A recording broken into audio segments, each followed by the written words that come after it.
Well, today we continue our Women's Vote series with the minority women's vote. In 1920, the 19th Amendment legally guaranteed women the right to vote, but for women of color, it wasn't until years later that they would be able to have their voices heard. And now we fast forward almost 100 years, and the minority women are becoming one of the fastest growing voting blocs in the nation. We'll discuss all this. Let's bring in our company, Florida Congressional candidate Anna Paulina and Maryland Congressional candidate Kim Klacik. Ladies, welcome back to the show. So excited to have you. Thanks for having me. All right, well, Anna, I'm going to start with you here with Latino Vote. It is the largest minority voting bloc. Trump actually did decent with it in 2016 at 28%. That's gone up to 34%, polls show us. That's a 6% increase, which is impressive in and of itself. But, you know, with all that he has done for minority groups, why don't you think it's larger, and who is that 6%? Do you think that's predominantly women, or is that predominantly men who he's made that ground with? I think that that's probably both. I will say that the reason why I got politically involved and what I realized in 2016 is that the Democrat Party was using what was happening at the border in previous policies with the Obama administration to really target the Hispanic American voting bloc, specifically those of Mexican American descent. We know that according to pewhispanic.org, that the largest voting minority in the country are Hispanic Americans, specifically of Mexican descent. And what they were doing is using the whole border and immigration debate as a means of targeting and suppressing Hispanic voting and support for the president. So they essentially used what was happening with the children in cages argument, meanwhile ignoring the human trafficking aspect. And that's why you're really seeing the entire Hispanic American demographic waking up to that.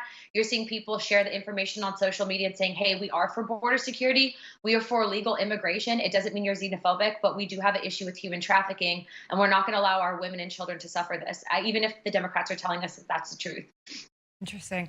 And you know, Kim, same thing that we see with the black vote. Trump got 8% of it in 2016. Hillary Clinton got 88% of it. That's a large margin there. But he's made up ground as well. Interestingly enough, 6% polls show us he's up to 14%. Biden having 81% there. We know that predominantly black women vote strongly Democrat here. My question for you is, oftentimes we see that minorities vote Democratic. Do you think that women and men, for that fact, are afraid to come out and say that they're voting for Republican? Is there some, you know, that they're afraid to say that? Or is it that they don't know the information and it hasn't been communicated to them, like Anna Paulina was saying about the Latino vote? Why isn't that higher? I think it's both. I think, you know, we see right now he's at 14% with the black vote, but I think it's going to kick up to somewhere near 30%.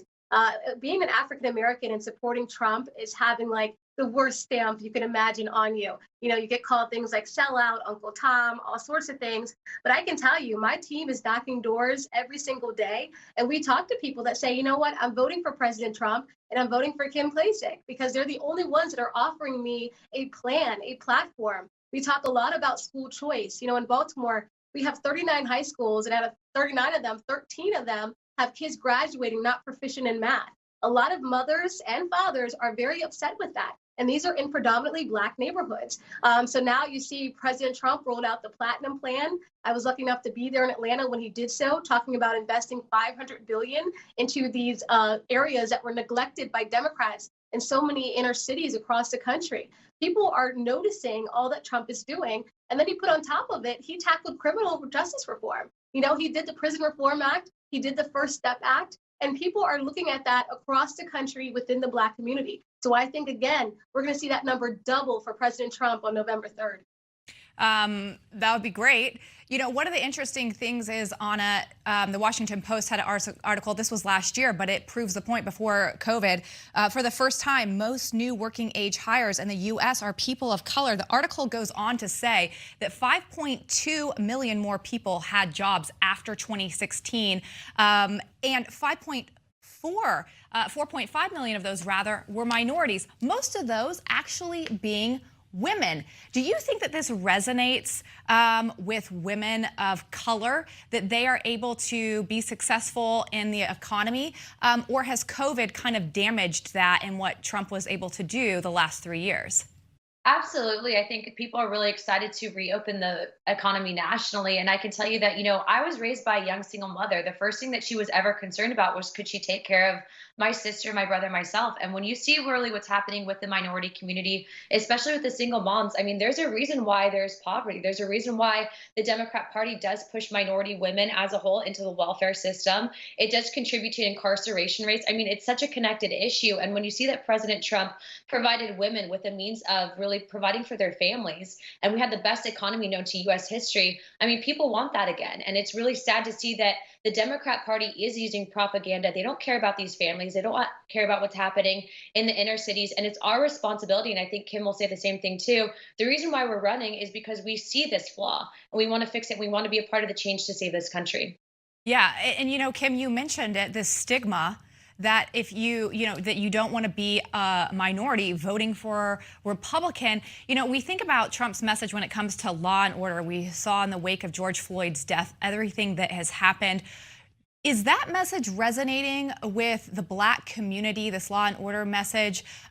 Or do you feel like, are you hearing they're more on board with this defund the police and pull back on police funding? Absolutely not. That's why I actually put that in my first campaign ad, where we went around and we talked to people in these communities about defunding the police.